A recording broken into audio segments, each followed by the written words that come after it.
Salut à tous et bienvenue sur canalturf.com dans cette émission Direct Course. Nous allons évoquer le programme de ce dimanche 29 novembre avec un Quintet Plus qui aura pour cadre l'hippodrome d'Auteuil, l'hippodrome de la Butte Mortemart qui propose d'ailleurs sa dernière réunion dominicale de l'exercice 2015. Voici ma sélection pour le Quintet, le prix Jean Lomain, steeplechase pour des chevaux de 5 ans et au-dessus. J'ai placé en tête le numéro 4 Valtor qui vient de terminer deuxième du prix Cacao, disputé le 8 novembre en pareille société. Il devançait ce jour-là 6 de ses rivaux du jour. Une confirmation est donc attendue. Le numéro 3, Verdure des Obos, elle aborde cette fin d'année avec pas mal de fraîcheur. Elle reste d'ailleurs sur un succès dans un quintet en haie. Elle revient ainsi sur le steeple avec des prétentions. C'est également un choix prioritaire. Le numéro 9, Osobello, et le numéro 12, Messia Fontenaille, respectivement affichés 6e et 4e du prix Cacao, tenteront de répéter dans cette épreuve. Le numéro 8 Ultimiste, attention à lui, le cheval n'a pas couru depuis le mois de septembre 2014, mais si Arnaud Chaillet le présente ici, il convient de s'en méfier pour cette course de rentrée, donc le cheval a déjà gagné en terrain lourd. Le numéro 6 Aramis Collonge, qui a terminé dans le sillage d'Osobello ou encore de Valtor dans le prix Montgomery, de quoi intéresser les amateurs d'outsiders valables. Le numéro 15 Briaré, j'ai bien aimé sa troisième place obtenue récemment dans le prix Fondeur, une liste race rassemblant de bons éléments, notamment As d'Estruval, qui aura des ambitions, pourquoi pas, vers un grand steeplechase de Paris 2016, donc la ligne est intéressante. Et le numéro 13, Orange Run, qui vaut mieux à mon avis que ne l'indique sa 8e place obtenue dans le prix Cacao. Auparavant, au mois de septembre, il avait devancé Osobello, c'était le 26 septembre. Mieux vaut donc s'en méfier, de quoi intéresser là aussi les preneurs de Trublion en puissance. Résumé chiffré pour ce quintet prix Jean Lomain à Auteuil, 4, 3, 9, 12, devant le 8, le 6, le 15 et le 13. Concernant la suite du programme à Auteuil toujours, dans la première, je sais qu'Alain Coetil est confiant avec le 101 Capricabella, une pouliche qui a montré de la qualité en plat. Elle a gagné notamment en terrain lourd à Cholet. Sachez qu'elle n'a pas manqué ses débuts sur les obstacles, s'imposant à Châteaubriand puis ensuite à Auteuil. En dernier lieu, elle a tenté l'aventure dans un groupe 3, le prix Bourneusienne. Elle retrouve ici des adversaires largement à sa portée. J'en ferai ma préférée, le 101 Capricabella. On lui posera le 102 Vocalise, tombé dans le prix Bourdeusienne, il faut la racheter. Attention également au 104, né pour vaincre d'une louable régularité depuis ses débuts sur les obstacles, 101, 102, 104. Dans le prix Morgex, l'une des belles épreuves de cette réunion, un groupe 3, on fera confiance aux chevaux qui ont formé le couplet gagnant du prix Maurice Gillois, grand steeplechase des 4 ans, c'était le 8 novembre, à savoir So French le 401 et 402 Tobruk, qui ce jour-là s'était livré une belle explication. On prend les mêmes et on recommence, 401, 402.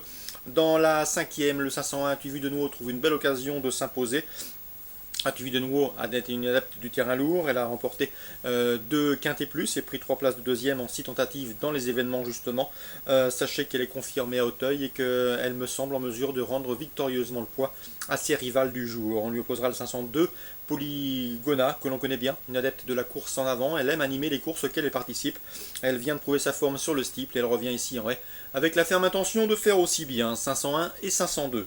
Enfin, dans le prix Georges Courtois, le groupe 2 du jour, eh bien, nous avons au départ le 503 Saint-Palois qui s'annonce à l'évidence comme le cheval à battre, lui qui vient de terminer deuxième du prix de la Jusselin le 8 novembre. Jugé sur cette performance, c'est l'incontournable de cette épreuve. L'opposition, le 502 Jamie Bay, tombé au franchissement du gros Open Ditch dans ce même prix là et Jousselin, à lui de se racheter ici.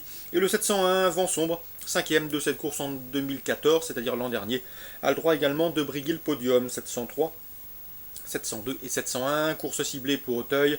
La première, le 1, le 2, le 4, la quatrième, le 1, le 2, la cinquième, le 1, le 2 également, et la septième, le 3, le 2, hélas. Concernant Le Mans en Réunion 2, j'ai 4 coups de cœur à vous indiquer. Le 105 Perfect Stranger qui vient terminer deuxième sur ce tracé le 15 novembre et qui se déplace sur l'hippodrome du Mans avec la ferme intention d'ouvrir son palmarès. C'est en tout cas l'intention de son entourage. L'opposition dans ses cordes, à mon avis, c'est la concurrente à battre. Même topo avec le 303 Sagai Mia qui reste elle aussi sur une place de deuxième sur ce tracé et qui se déplace avec la ferme intention d'ouvrir son palmarès en cette fin d'année de 3 ans. Sagamia, c'est troisième, deuxième, bref, elle méritera amplement d'ouvrir son palmarès. On lui opposera le 301 Brez the King, qui est également proche de sa course. Dans la sixième, sachez que j'ai pu m'entretenir avec Bertrand Lefebvre, il est confiant avec le 604 Île Duomo. Le cheval était longtemps arrêté, il revient au mieux, il a été battu de peu dernièrement à Nantes, battu du minimum. Et ici, dans un terrain lourd qu'il apprécie, il devrait pouvoir jouer les premiers rôles, en tout cas en 23,5 de valeur. C'est une chance prépondérante dans ce handicap. Donc attention, 604 Île Duomo, l'entourage et Bertrand Lefebvre est confiant. Également coup de cœur avec le 803 Nawal. C'est de loin la meilleure valeur théorique du peloton.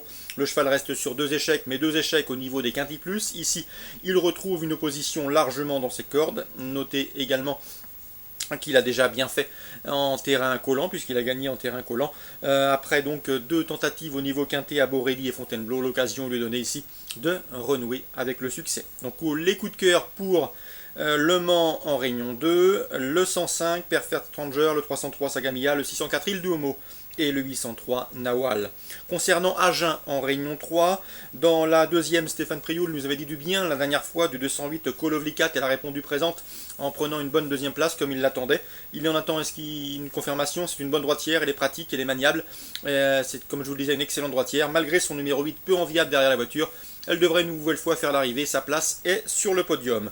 Dans la suivante, le 305 Brent Benac, qui n'a pas été ridicule en dernier lieu face aux meilleurs de la région, à savoir Brissac, Blue Pass ou encore Bretigny, eh bien ici trouve l'occasion de jouer un premier rôle. En tout cas, je me suis entretenu avec Pascal Manceau, il est très confiant. D'après lui, le cheval doit pouvoir jouer les premiers rôles et pourquoi pas s'imposer à la faveur d'un bon parcours. Sachez qu'il faut néanmoins lui masquer l'effort, une tactique qui comporte parfois des risques et des aléas, mais en valeur pure, il n'a rien à envier à ses rivaux du jour. Le 305, Brin de Benac, candidat au succès, tout comme le 304, Bad Company, qui reste sur une victoire sur l'hippodrome d'Anguin. C'était le 15 octobre. 305 et 304, mes deux préférés. Agen, Réunion 3. Je termine avec le 911, Temps d'été. Le cheval s'est imposé avec de la marge en pareille société et avec son amateur du jour. C'était sur l'hippodrome de Beaumont de Lomagne le mois dernier. Dès lors, rien ne s'oppose à une confirmation dans cette course. Pour Agen, Réunion 3, on résume tout ça. Le 208 pour une place, le 305 associé au 304 et le 911 en jeu simple gagnant placé. Excellent jeu à tous, bon dimanche et à très bientôt sur Direct Course.